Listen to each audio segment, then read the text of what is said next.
আসসালামু আলাইকুম। আমার নাম মায়া। আমার দেশের বাড়ি হলো সিলেট। আমার মা মারা গেছে বহুদিন হয়েছে। আমি খুব একা। আর আমার বাবা থেকেও নাই। হে বিয়ে করে ফেলাইছে অন্য জায়গায়। আমি বাবা-মা ছাড়া আছি।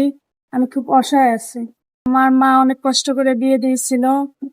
সেইখানে যেও আমার সংসার হলো না। আমার জামাই আমাকে ডিভোর্স দিয়ে দিচ্ছে যৌতুকের জন্য। আমার মা বলেছিল যৌতুক দিব, এই জন্য যৌতুক দিতে পারে নাই দেখা এখন আমাকে ডিভোর্স দিয়ে দিচ্ছে। আপু আসসালামু আলাইকুম। ওয়ালাইকুম সালাম। আপু কেমন আছেন? হ্যাঁ ভাইয়া, ভালো আছি কোন রকম। কোন রকম ভালো আছেন। আপু আপনার নাম কি? আমার নাম মায়া। মায়া। মায়া আপু দেশের বাড়ি কোথায়? সিলেট। সিলেট। খুব সুন্দর একটা এলাকা বা ডিস্ট্রিক্ট। তো আপু আপনার ফ্যামিলিতে কে কে আছে? আমার ফ্যামিলিতে বর্তমানে এখন কেউ নাই। মা থাকেও তো মারা গেছে অনেকদিন আগে। আর বাবা ছিল, বাবাও আগে বিয়ে করে চলে গেছে। এখন আমি একা আছি। আপনার ভাই বোন নেই? না, ভাই বোন নেই। আপনি একা। আপনার বয়স কত? 25-26। 25-26 বছর বয়স। আপনার বিয়ে শাদী হয়েছিল এর আগে? হ্যাঁ, হয়েছিল। স্বামী কি হয়েছে? স্বামী তো তালাক দিয়ে দিচ্ছে। ডিভোর্স দিয়ে দিছেন? হ্যাঁ, বুঝতে পারছি। কেন ডিভোর্স দিলেন? যৌতুকের জন্য। যৌতুক চায়? হ্যাঁ, যৌতুক চাই। কেন আপনার মা যৌতুক দেওয়ার কথা ছিল, যৌতুক দিতে পারেন না দেখে উনি কি অত্যাচার করতো আপনার সঙ্গে? হ্যাঁ, অনেক অত্যাচার করতো, তার জন্যই তো ডিভোর্স দিয়ে দিচ্ছে। ডিভোর্স দিয়ে হ্যাঁ। দিছেন, বুঝতে পারছি। তো কতদিন হয়েছে ডিভোর্স দিছেন? 3 বছর। 3 বছর। হ্যাঁ, 3 বছর। 3 বছর থেকে আপনি একা? হ্যাঁ, একা আছি। রিলেশন কেন কারোর সাথে করছেন? না, করি নাই। রিলেশনে নাই, তাই না? আমার আচ্ছা, বুঝতে পারছি। তো আমাদের এই ক্যামেরার সামনে বা কেন এসেছেন? কোন হেল্পের জন্য নাকি আবার বিয়ে করার জন্য? আমি আসছি আপনাকে মাঝে আসছি ক্যামেরার সামনে বিয়ে করার জন্য।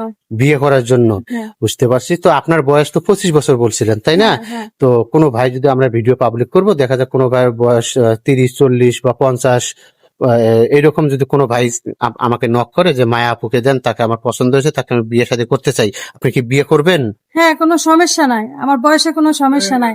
আমাকে যেন একটু সুখে রাখতে পারে, শান্তিতে থাকতে পারি তার সাথে, হেলাই হবে, আর কিছু লাগবে না। আমি এটা মানে কি ছায়া চাই, যে একে নিয়ে সারা জীবন থাকতে পারবো।